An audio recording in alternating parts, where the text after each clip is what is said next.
আগামীকাল কেন্দ্রীয় মন্ত্রিসভার বৈঠক। অপারেশন সিঁদুরের পর মন্ত্রিসভার বৈঠক, ভারত পাক টানাপোড়েনে নজর। দুদিন আগেই আমরা জানি বিশেষ অধিবেশন চেয়ে চিঠি দেন রাহুল গান্ধী, আর এবার আগামীকাল রয়েছে কেন্দ্রীয় মন্ত্রিসভার এই বৈঠক।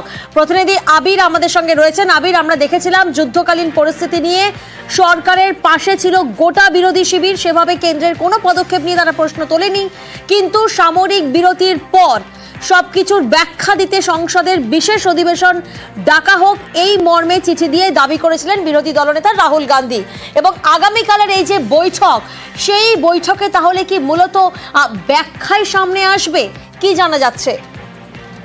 প্রথমত কেন্দ্রীয় মন্ত্রিসভার বৈঠকে নিজের যারা সদস্যরা রয়েছেন, সহযোগী দলের যারা মন্ত্রিসভার সদস্যরা রয়েছেন, তাদের কাছে অপারেশন সিঁদুরের ব্যাখ্যা দেওয়ার থেকেও যেটা তৈরি করা হচ্ছে সেটা হচ্ছে যে এই যে গোটা কয়েকদিন ধরে যে পরিস্থিতি তৈরি হয়েছিল, সেই পরিস্থিতিকে যেভাবে নিয়ন্ত্রণ করতে পারা গেছে, ভারতীয় সেনারা যেভাবে লড়াই করেছে, কেন্দ্রীয় সরকারের প্রত্যেকটা বিভাগ একসঙ্গে থেকে যেভাবে কাজ করেছে, সেই বিষয়ে আলোচনা।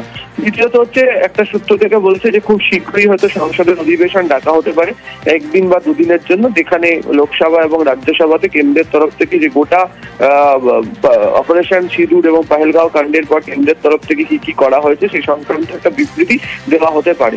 তুমি জানোই যে আজকে সমস্ত ফরেন এবং যে ডিফেন্স অ্যাটাচি যারা রয়েছেন তাদেরকে আজকে অপারেশন সিঁদুরের সাফল্যের কথা ভারতের তরফ থেকে তাদের কাছে তুলে ধরা হবে। ফলে একদম ধাপে ধাপে কেন্দ্রীয় সরকার এগোতে চাইছে।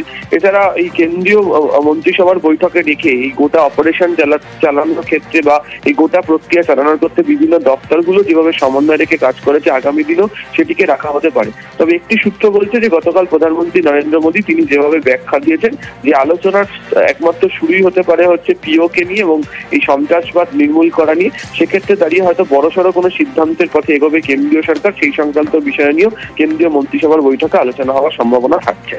বেশ।